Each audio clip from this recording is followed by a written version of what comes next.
Oi, gente, espero que vocês estejam bem. Hoje eu gostaria de compartilhar algo que Deus colocou no meu coração através do meu devocional de hoje sobre sermos pacientes.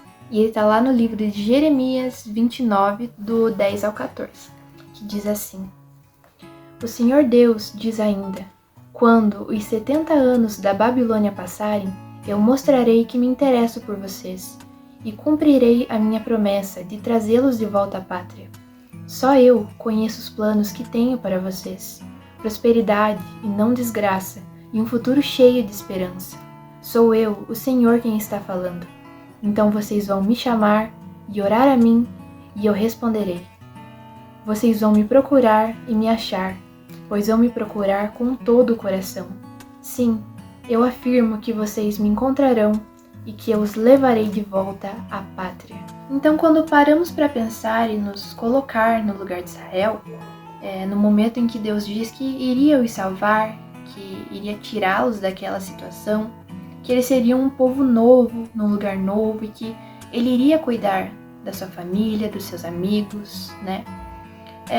Só que tudo isso daqui a 70 anos, então com certeza o povo queria que Deus agisse na vida deles naquele exato momento. Então, poxa vida, por que Deus não pode realizar agora? Por que Ele não pode já nos tirar dessa situação, cuidar de nós? Por que tem que ser só daqui a 70 anos?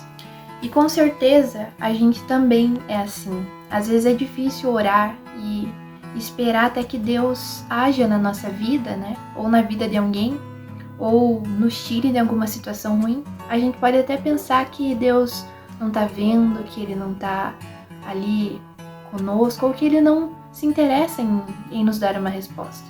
Todos têm os seus sonhos, as suas metas e algo que almejam para ter uma condição de vida melhor, coisas materiais, emocionais ou até mesmo espirituais.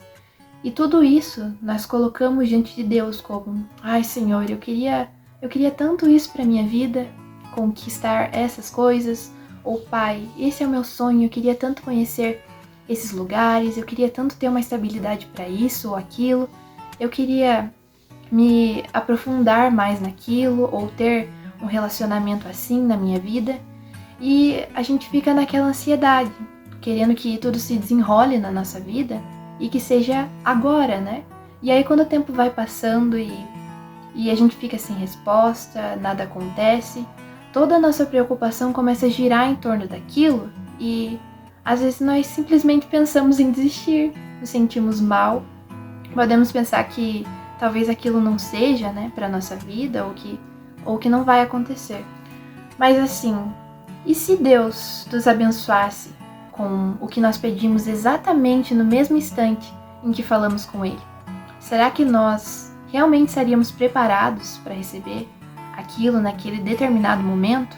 Ou será que nós estragaríamos tudo? E se a nossa maturidade e preparo ainda não fossem suficientes, né, para aquela responsabilidade?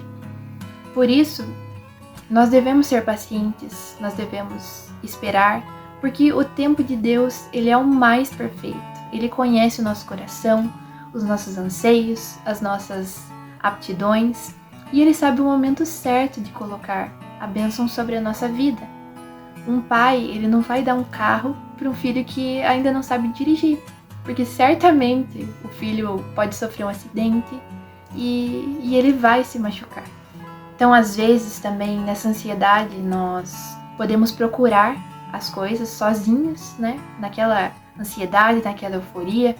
E pode que a gente escolha mal, que a gente se machuque, porque ainda não era o tempo e não era aquilo o que Deus tinha para nós. E o Senhor sempre nos surpreende, porque Ele sempre prepara algo muito além do que a gente espera, né? E é sempre melhor. A palavra de Deus diz assim, em Mateus 7, do 9 ao 11. Por acaso, algum de vocês, que é pai, será capaz de dar uma pedra ao seu filho quando ele pede pão? Ou lhe dará uma cobra quando ele pede um peixe? Vocês, mesmo sendo maus, sabem dar coisas boas aos seus filhos. Quanto mais o Pai de vocês, que está no céu, dará coisas boas aos que lhe pedirem. E em Mateus 6, 33 e 34, Deus também diz assim: Portanto, ponham em primeiro lugar na sua vida o reino de Deus e aquilo que Deus quer, e Ele lhe dará todas essas coisas. Por isso, não fiquem preocupados com o dia de amanhã, pois o dia de amanhã trará suas próprias preocupações. Para cada dia, bastam as suas próprias dificuldades. Então, concluindo, nós também não devemos só ter paciência e ficarmos de braços cruzados, parados no mesmo lugar, esperando que a bênção caia na nossa cabeça. Nós devemos sim ter paciência, continuar firme e íntimos no nosso relacionamento com Deus e também seguir com as nossas coisas. Continuar estudando, trabalhando, nos cuidando, desenvolvendo a nossa vida e nos preparando. E aí, quando você menos esperar, acontece. Deus vai te abençoar na hora certa, quando você estiver preparado para receber e também para cuidar daquilo que Ele tem para você. E Ele quer sim te abençoar. Então, descanse em Deus, movimente sua vida, sua rotina, persevere e seja paciente.